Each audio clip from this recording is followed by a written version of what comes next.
Hi, I'm Meredith Hutchison-Hartley. I'm Frank Hutchison. And welcome back to the Hidden History of Business podcast. And we have a special guest today. We do. We're really excited about this.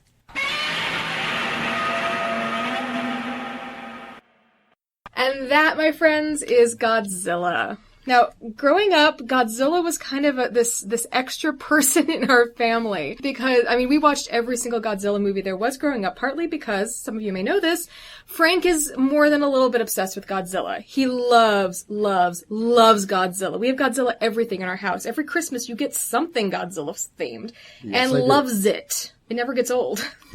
No, it doesn't. And it all goes back to when I was 8 years old. Godzilla, the original American version of Godzilla, was shown on the $1 Million movie on Channel 9 in Los Angeles. Ooh. That meant that it came on Sunday night as the premiere movie of the week. And then they showed it every day in the afternoon, Monday through Friday. And then they'd show it twice on Saturday and again the next Sunday morning. 9 times. 9 times. 9 times. And how many of those did you watch it? I saw it 8 of the 9 times. Of course you did. I just fell in love with the movie. There was just something about it that I loved. One, it was just a big, huge monster stomping on thing. That was great. It was unique in that sense. Mm-hmm. It's kind of like King Kong. But secondly, you had scientists in the movie. Mm-hmm. And they were scientists who were doing real science. Real science! Yes. Not that fake science. Real science! Making important contributions to the field of science. Yes. Which is a line from The Lost Skeleton of Cadavra, which is another... So bad monster movies are a thing in our family, but also good monster movies. And that's what Godzilla really was. It was good. It had these real characters and these people who were interesting. And created a situation where you saw how real people would react to a terrible situation. Mm-hmm. And you have the battle between those who want to study Godzilla and learn, and there are those who just want to destroy him and be done with it. For us in the U.S., a lot of times, we view Godzilla as just another great monster movie, or in some cases a kind of bad monster movie, but it was so much more than that. And that's what we're really going to talk about today, is this hidden history of Godzilla, and how it's very deeply tied to World War II and to fears and hopes, and also how understanding the story of Godzilla, how it was made, how it was created, why it's thrived, actually helps us learn some pretty important leadership lessons that apply to modern businesses and modern leadership. Just to set the record straight, not everybody loves Godzilla. Obviously. And in fact, when it was first debuted here in the United States. And that was on April 27th, 1956. And that's one of the reasons we're doing this right now, is because we are celebrating that anniversary. It is the 60th anniversary of Godzilla being released in the U.S., folks. The New York Times film critic at the time, Bosley Crowther, saw the movie and just panned it. He said, Godzilla, produced in a Japanese studio, is an incredibly awful film. The whole thing is in the category of cheap cinematic horror stuff. And it is too bad that a respectable theater has to lure children and gullible grown-ups with such fare. She did not like that movie.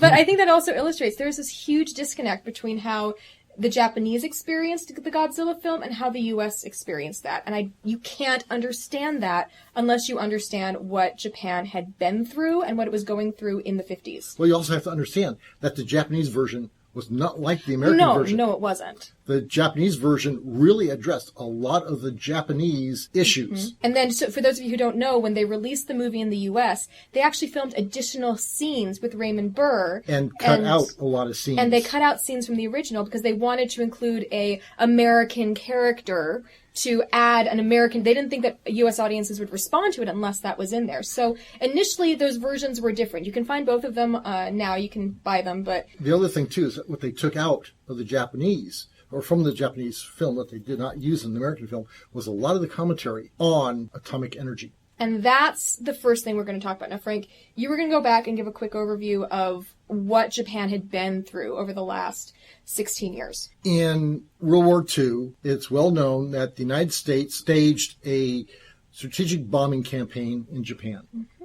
The B-29 was specifically designed to attack Japan because we needed a long-range bomber who can reach Japan. Granted, we had done it with B-25s with the Doolittle raid, but that involved launching them off on a one-way trip from the Hornet back in 42, and that just couldn't be sustained. They also tried bombing from China, and because the Japanese had invaded so much of China, again, the distances were pretty long, and so they needed a long-range bomber, and eventually what they ended up doing is bombing from both China and from the islands in the Pacific. One of the things that they discovered was that just dropping high explosives on Japan wasn't as effective. In fact, Curtis LeMay, who took over the bombing effort, realized that using fire bombs would be a lot more effective because a lot of the building materials were flammable in Japan. And so he started basically low-level, nighttime firebombing raids on Japan and just decimated the country. Which was already going through severe poverty. They had exhausted their petroleum supplies. So they'd reached the point that in Japan, people were actually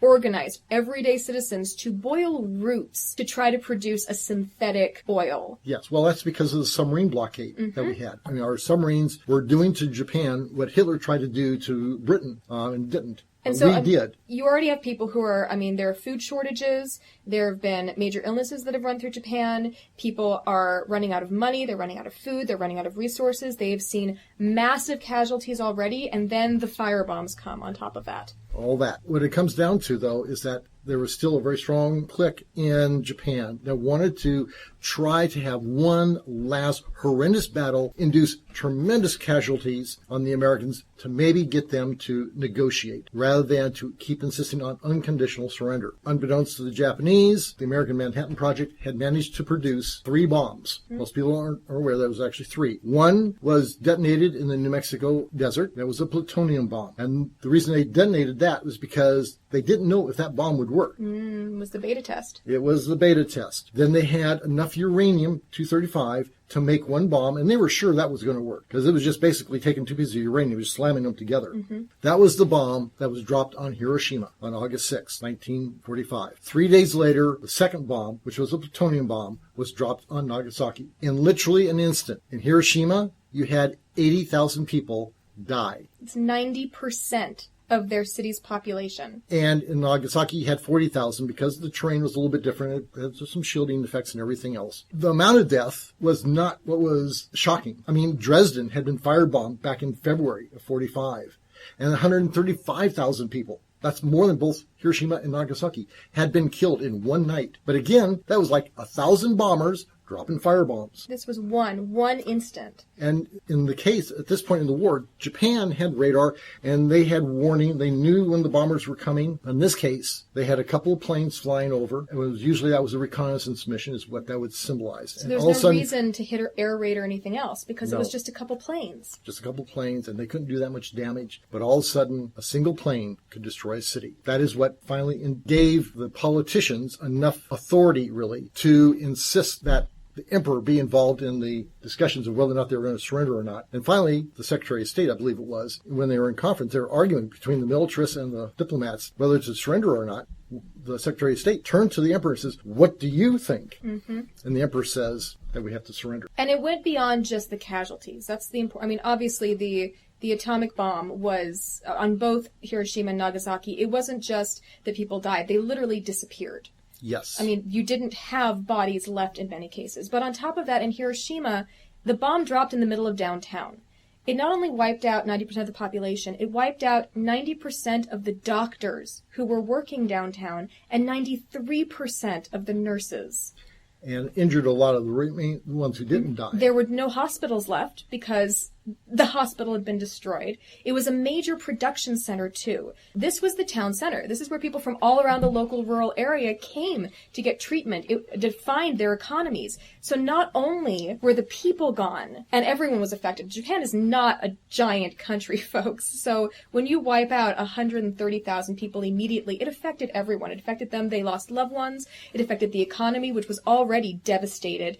And suddenly people couldn't get medical treatment either. And then you have the fact that you have radiation, which most people didn't understand. There were people who did understand. Madame Curie had been one of the first people who died from radiation poisoning, and people who were in the know knew that. But the general population didn't understand. And the government knew almost right away that it was an atomic bomb that was dropped. But you had the ordinary citizens, hey, this stuff falling out of the sky, who cares? You brush it out of your hair or whatever, and you just go on about your business. They didn't understand the radiation would kill. And it did. So that 80,000 and 40,000 number is only the initial number of people who died instantly in the bombing. Thousands more died in the days afterwards from radiation poisoning. And more, thousands and thousands more died over the next decade. Within 2 years, there was a surge in leukemia cases, so you have a wave of small children dying. And again, that's because of the effects of radiation. Mm-hmm. Yep. So that they began noticing that trend about 2 years after the bomb dropped, and it peaked about 8 years later. But so imagine that. Not only has this devastated the country, all these people have been wiped out,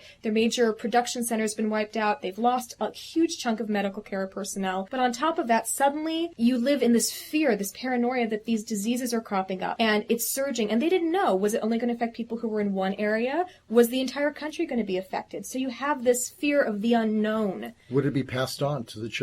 Which we now know it has been. But so you have to realize that it wasn't just the bomb dropped and it was devastating. The effects kept unraveling, and no one knew what was going to happen. That no one knew who would be affected. They just knew this horrible thing had happened, and it wasn't completely gone. It was still haunting them. It was still affecting them. And there was nothing that they could do to fight against it. There was nothing. It was just hoping that they'd be able to catch a problem and maybe survive it. And so understanding that shaped the Japanese culture in that decade after the bomb dropped. You had an entire country that was reeling, that was trying to find a way to process this. And that's where Godzilla and the film industry in Japan comes in. Because one of the ways that people could process, and we see this in every single nation. It's one of the reasons, I studied theater for years. I used to be a theater director, and I love the fact that theater helps people process what's going on. It's a huge communication tool because you get people in one space together, watching something, experiencing it together. It makes an emotional connection. And that's why the Japanese film industry had heavy investment. People were focusing on it a lot in that decade after the war because people wanted to go to the movies. They wanted to experience something. They wanted to process something, particularly in a culture that doesn't always encourage the expression of emotion publicly. There are specific rules for what was appropriate at the time. That's where Toho Studios comes in. In 1954, Toho Studios had just sunk a ton of money into this epic war movie called Beyond the Glory. It was supposed to be like Avatar meets The Hangover meets a Clint Eastwood movie. It was supposed to be this juggernaut. They had these big investors from all across Asia who threw all of their money into filming on location in Indonesia. The producer, Tomoyuki Tanaka, had even flown there to oversee the final touches before filming started. And then the Indonesian government wouldn't give any of his actors visas to work in the country. No actors meant no movie. It was this giant financial nightmare. So Tanaka had to shut down production and fly back to Tokyo, and he had to come up with a movie that could shoot fast, be released in a few months, and most importantly, make back enough money to keep the studio and the investors happy. If they couldn't come up with a film quickly, they'd have to give all of that money back, and some of it had already been spent. So we had to figure out not only how can we make something else, but how can we do it with a slightly smaller budget and recoup the costs we've lost or repurpose what we've already been planning to do. He knew the highest grossing films of the last few years was a re-release of the old 1930s King Kong. Which King Kong, right? Which is fabulous. If you haven't seen that movie, oh my goodness, go see it, folks. Yeah, don't see the remake. Actually, I liked the remake. I enjoyed it. It was an homage. I really enjoyed it. Needed an editor. The remake of the remake, yes, but the original remake. Oh, yeah, the original remake, yeah. Don't see the original remake. But yeah, go find the 1930s version. It's spectacular. And we're talking, when I say financial success, I mean like Iron Man or The Avengers. It was the highest grossing movie at the time. Since then, audiences had been begging for more American monster movies. And he knew a few people who wanted to try making Japanese monster flicks.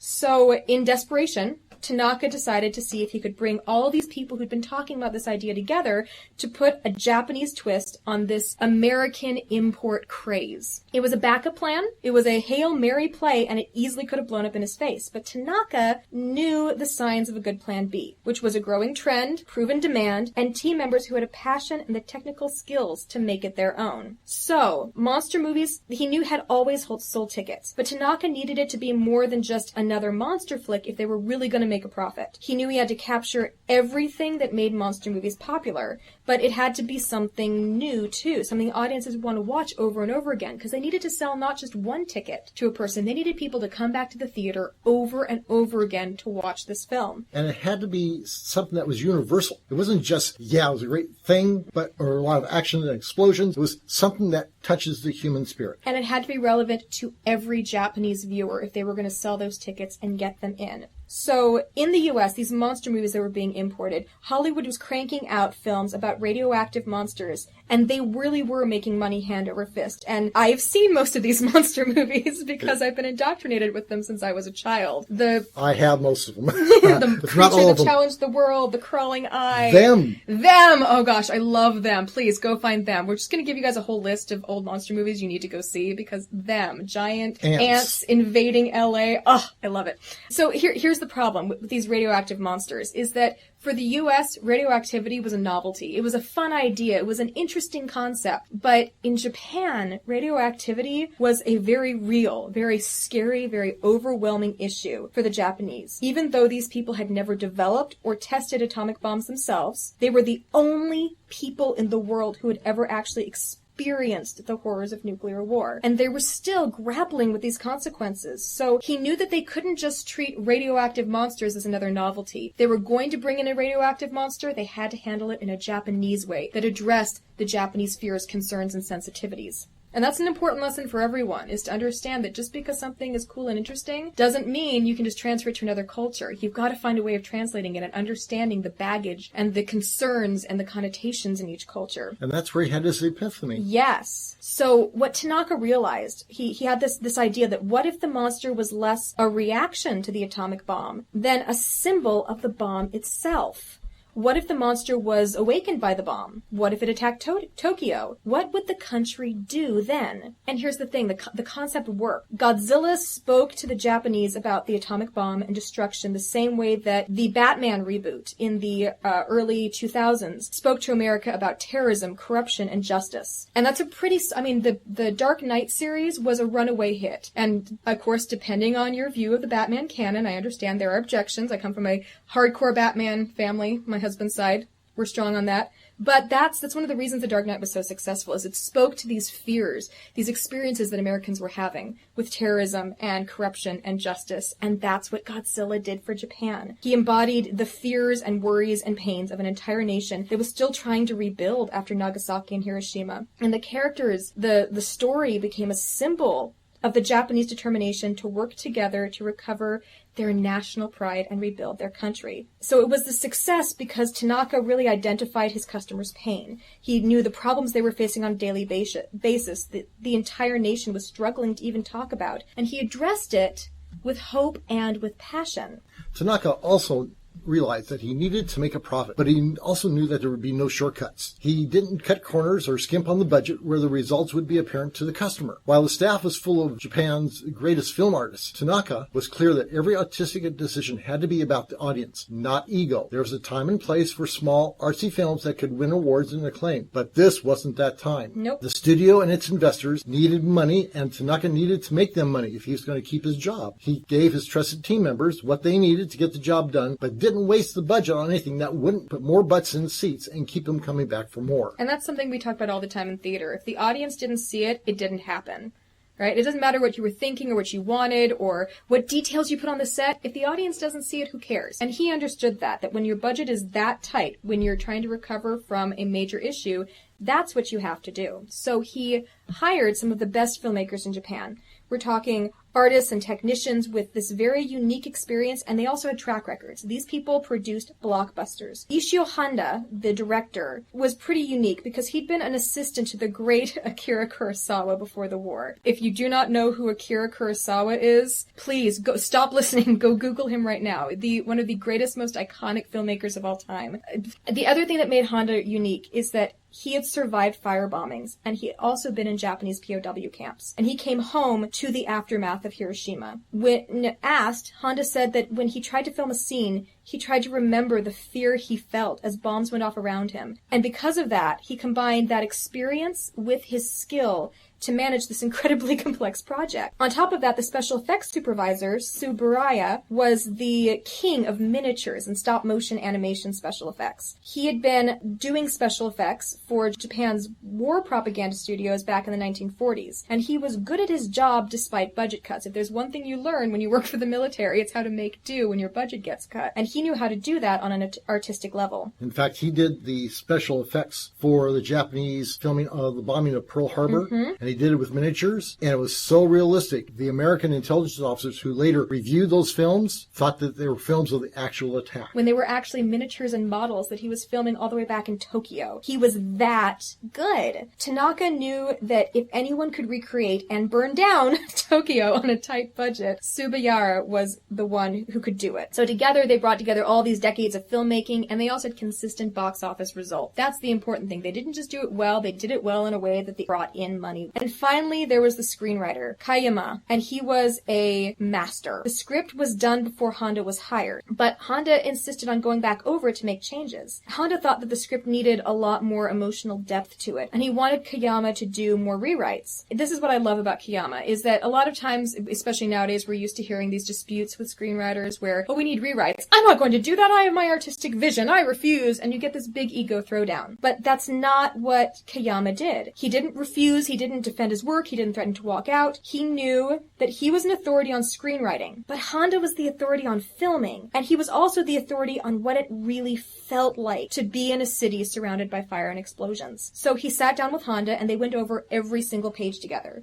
And together they took Godzilla from being just this other monster flick to being a masterpiece, an emotional experience for the entire nation. And that's also part of why I think we get this disconnect between the American response and the Japanese response, is because in Japan they were implying, they were showing, they were giving an artistic expression of what everyone in the country was feeling to varying degrees, but they were all feeling it together. And in the US, we didn't have that same emotional experience on the universal scale. Certainly you had people who'd experienced these things. You'd had the attack on Pearl Harbor, you'd had people who had been in warfare and experienced horrible things, but you didn't have the entire country affected on such a close and personal scale. Even today we don't have that. You can even compare the terrorist attacks for 9/11, but as much as that affected the entire country, they were nothing compared to the impact on Japan after the war and the bombs. There's no comparison. So that's another important thing to remember when we're looking at art or business or a product even, that what resonates with us or doesn't resonate with us is usually a reflection of our ignorance. If another group of people are saying, this is amazing, we love this is a runaway success, and we don't get that, that doesn't mean that it's a bad movie, doesn't mean it's a bad product. It means that we haven't had the experience that created the need for that product. So thank you for indulging our unabashed geekery in our beloved Godzilla today. We'll have a whole bunch of links to different movie clips and a whole list if you really want to become as thoroughly educated. We'll have our essential list of monster movies that you must see to be a true connoisseur. And also please head over to our Facebook page or our website at www.hiddenhistoryofbusiness.com. You can check out a whole bunch of really funny Godzilla memes. We're going to be releasing a simultaneous minicast with this episode. It's based on our most popular article from our corporate blog. It's the 11 leadership lessons from Godzilla. So please check that out. That's going to be the next episode we release. Oh, and if you haven't taken a moment, please head on over to iTunes or Stitcher or wherever you get your podcasts and leave us a review. We love hearing from you guys. It's really helped us include more things that you guys want to hear in the podcast and improve our sound quality. So thank you so much, all of you who've left us reviews recently. We really appreciate that. If you liked this episode, consider leaving us a review on iTunes, Stitcher, or social media. You can find snark, updates, and behind-the-scenes peeks of production on Twitter. Our handle is @HiddenBiz. That's @HiddenBiz. You can also find us on Facebook as The Hidden History of Business. Music for this podcast is from the album Time Within Itself by Michael Waldrop and used with permission of the artist. You can find out more about it on iTunes and Amazon. If you'd like to access show notes and multimedia content and the periodic rant from your hosts, be sure to visit our website at www.hiddenhistoryofbusiness.com.